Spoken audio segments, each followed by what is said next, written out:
Assalamu alaikum wa rahmatullahi wa barakatuh. Welcome to the channel again. So today we're going to study about organic chemistry, hydrocarbons. So welcome to this fascinating world of organic chemistry, where we'll explore the compounds that form the foundation of all living things. So mainly we're going to discuss about hydrocarbons. Hope you're hearing me well. And it'll be just a brief since you're preparing for your KCSE exams. So hopefully this session will be of benefit to you. Now let's start with the first hydrocarbons. Usually you have three hydrocarbons. Okay, we have three hydrocarbons. One of them, we call it alkanes. We have alkenes. And we have alkynes. Okay, so those are the three hydrocarbons that we're going to study.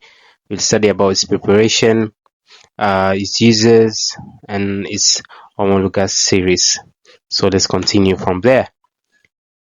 Now don't forget to subscribe to the Mail Hub channel as well. Usisahau. So now, what is organic chemistry? Organic chemistry is just the study of carbon. So the study of carbon is usually organic chemistry. So it is primarily found in living or once living organisms. So it focuses on carbon compounds which are either living or once found in living organisms. So why is carbon special? Because it has atomic number 6 with an electronic configuration of 2,4. It has 4 valence electrons, enabling tetravalency. So it's gonna carbon in the outermost energy level. It forms strong stable bonds with other atoms as well, and that's why you might find many hydrocarbons, and also you find compounds of carbons as well. So that's why you study it. So anything that focuses on carbon compounds, especially those that are found in living or once living organisms, so it's what we refer to it as organic chemistry. Now, so we have alkanes, we have alkenes, and we also have alkynes. That's the hydrocarbon family tree, and the three represent the main families of hydrocarbons, each one with distinct properties and uses in our daily lives. As for the alkanes, we refer to it as a saturated hydrocarbon with single covalent bond. So this one is what we call an alkane. So all of them have a single bond. And then we have alkenes, and remember alkanes, the general formula is CnH2n plus 2. So therefore we have something called methane. We have ethane. Methane is just for one hydrocarbon, so it's written as CH4. So you take 1 times 2 then plus 2, giving you 4 CH4. We have ethane. Ethane is written as C2, so H, 2 times 2, which is 4, 4 plus 2 is 6, C2H6 is an alkane as well. Now we have alkenes. Alkenes are unsaturated hydrocarbon with at least one double bond. So this is a double bond. Okay. So remember, it should be bonded with 4 bonds. So if you look at this, this is 1, this is 2, this is 3, and 4. Then we have this one. So this is 1, this is 2, this is 3, this is 4. So that's called tetravalency. And alkenes follow the CnH2n. So if it's 2, so if it has 2 carbon atoms, then it means that the hydrogen will be 2 times 2, which is H4. So this is alkene.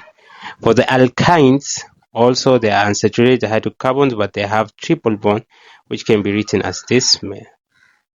So, yep, something like this.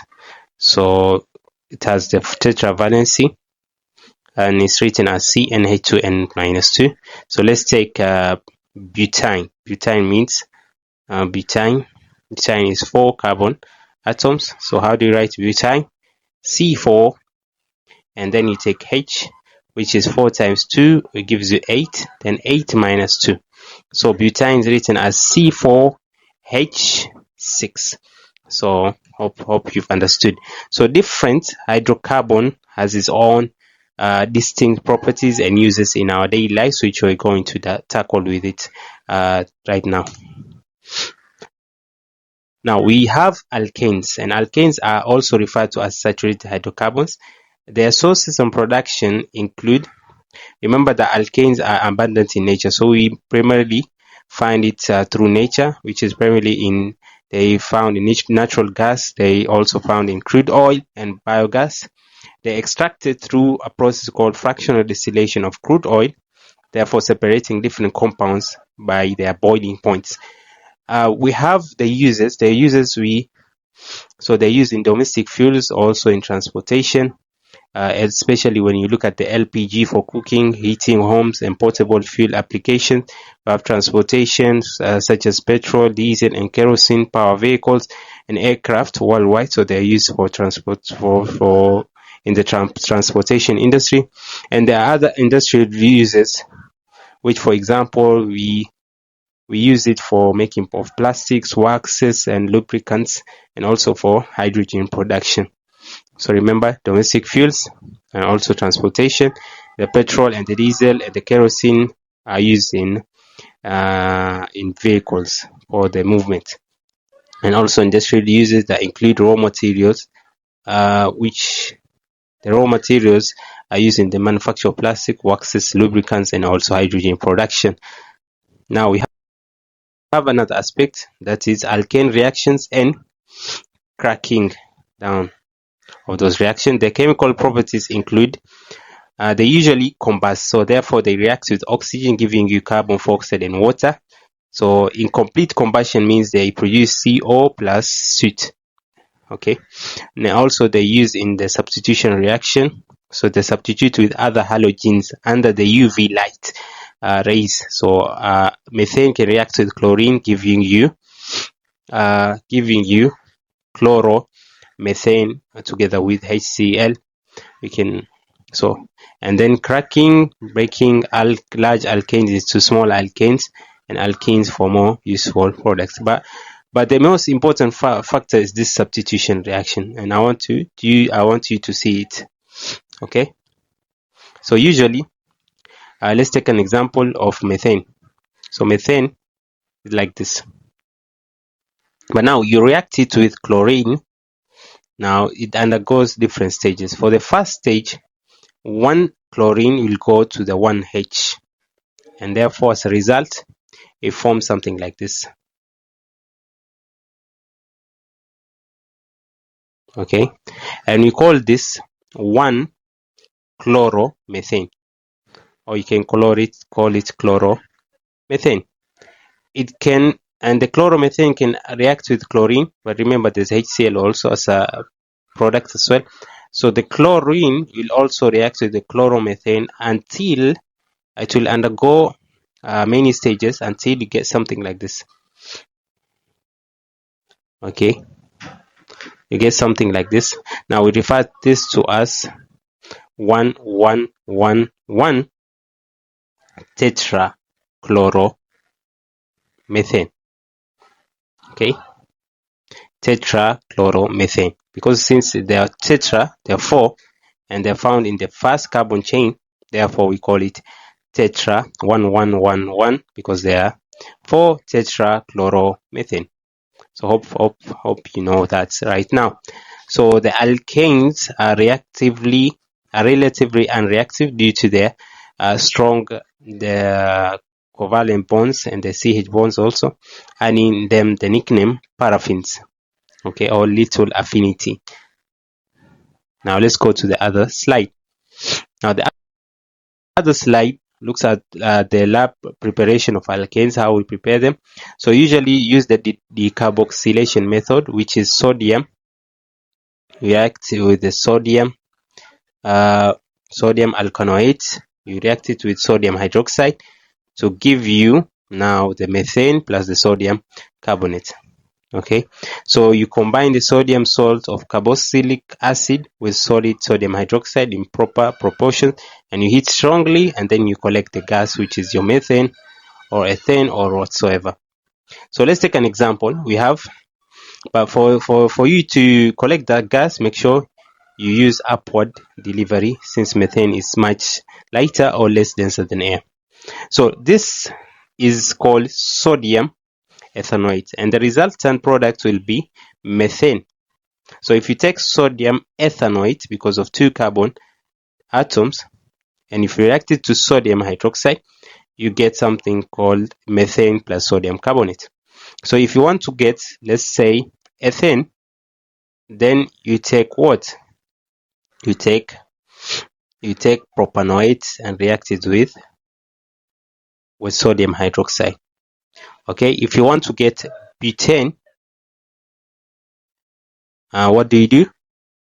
For you to get butane, you take pentanoate. Okay, hopefully you've understood.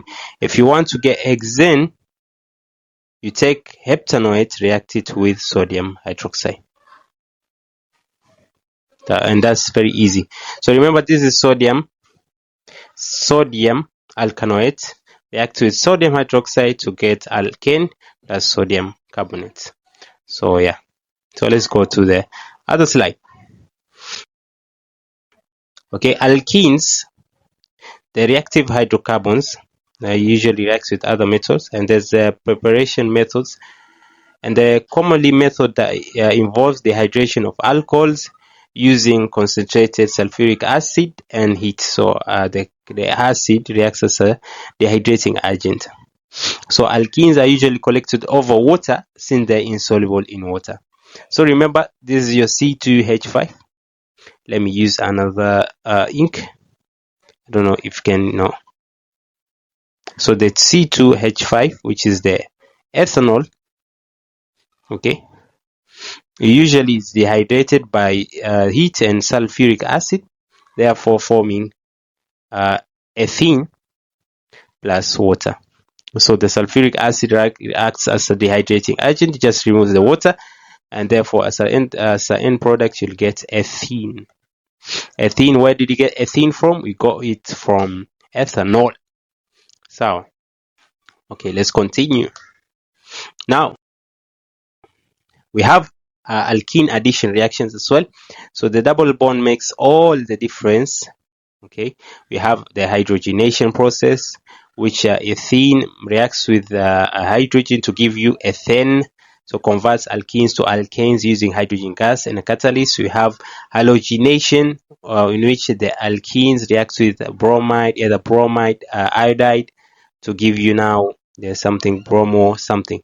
And then we have hydration, and then lastly we have oxidation. The hydration includes addition of water, which produces alcohols, and the oxidation includes reacting with oxidizing agents, for example potassium manganate 7.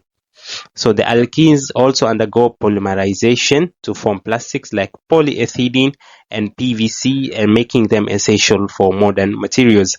Now remember that halogenation is the important aspect. So we have something like this, and this is ethene. Okay, this is ethene. Now the ethene, when it reacts with the hydrogen, the double bond usually breaks, and when it breaks, it now leaves room for hydrogen to enter. Okay, and therefore the hydrogen will enter here, and it will enter here, and now from ethene it now forms ethane. So if you want to take, let's say for example butene, you want to convert it into butane, you just react it with hydrogen to give you butane. Okay, hopefully that is understandable. Now we also have halogenation, which is a very important aspect.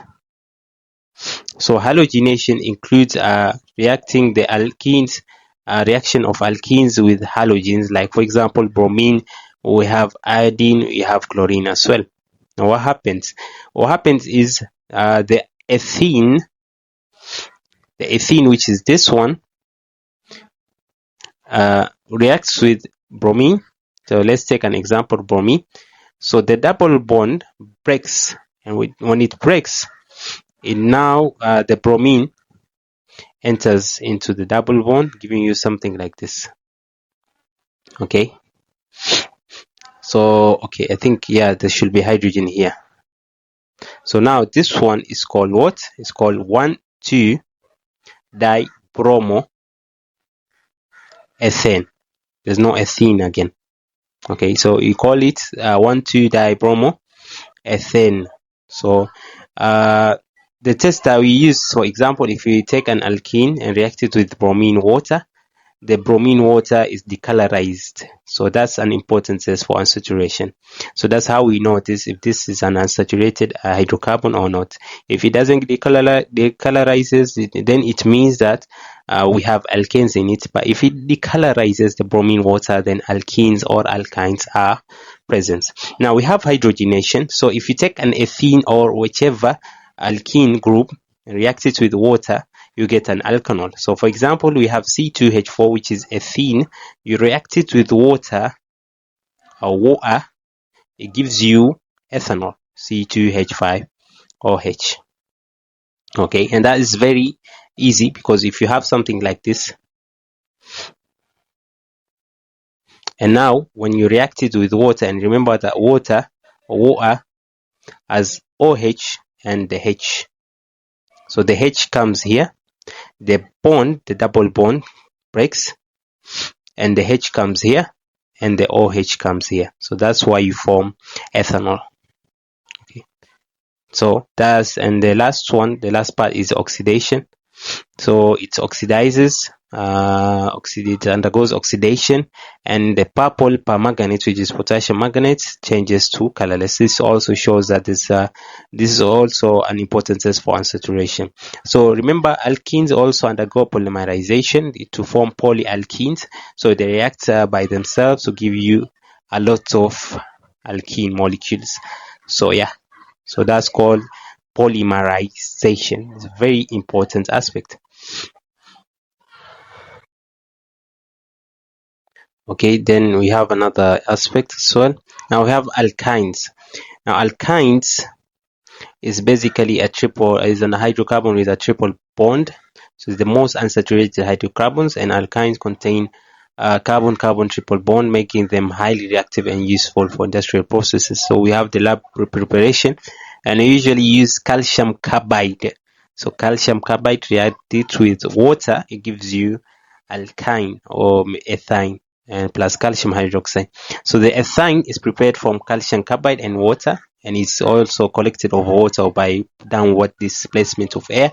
And the key reactions that happen in alkyne include combustion, addition reactions, and as well polymerization. They combust, but they form a very sweet flame, and they can undergo addition reactions with the halogens, or like for example hydrogenation and the halogens as well. And so the last part is polymerization. It forms polymers with itself. Let's say for example ethine. It forms polymers to give you now benzene molecules. So the major uses include the oxyacetylene welding torches. So manufacture of oxyacetylene torches, and also manufactures ethanol, and also produces plastics and solvents. To finish up, now we have the gas collection method summary. Okay, it was very important.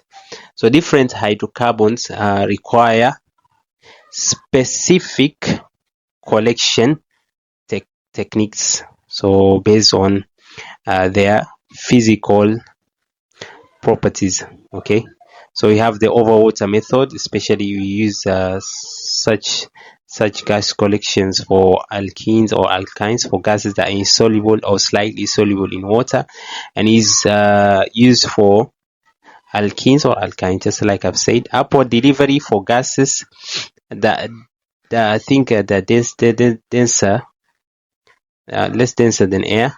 Upward delivery, yeah. So less common for hydrocarbons, and downward delivery, I think denser. For gas, no. I think this one is, sorry for the confusion, but the upward delivery is for gases that are lighter or less denser than air, and the other one, downward delivery, is for gases that are denser than air. So used like for alkanes. Alkanes usually use the upward delivery. So in case just correction.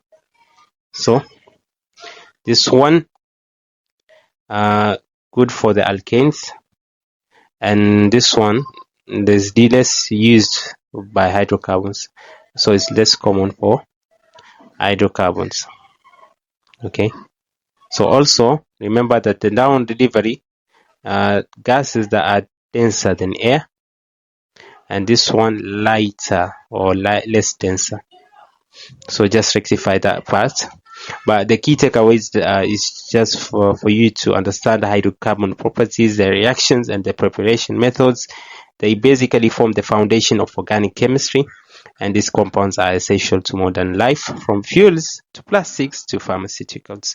So with that all, I don't have much to say, but just wish you all the best for your exam. I think it's just very near. I'm wishing you in advance before you even reach that point. So with that, I'd like to end my slide and say I'm very glad to have you for this session, and also don't forget to subscribe. And in case you might not hear my voice, you can say it in the comment section as well. So with that, I'll end my session there. Assalamu alaikum wa rahmatullahi wa barakatuh.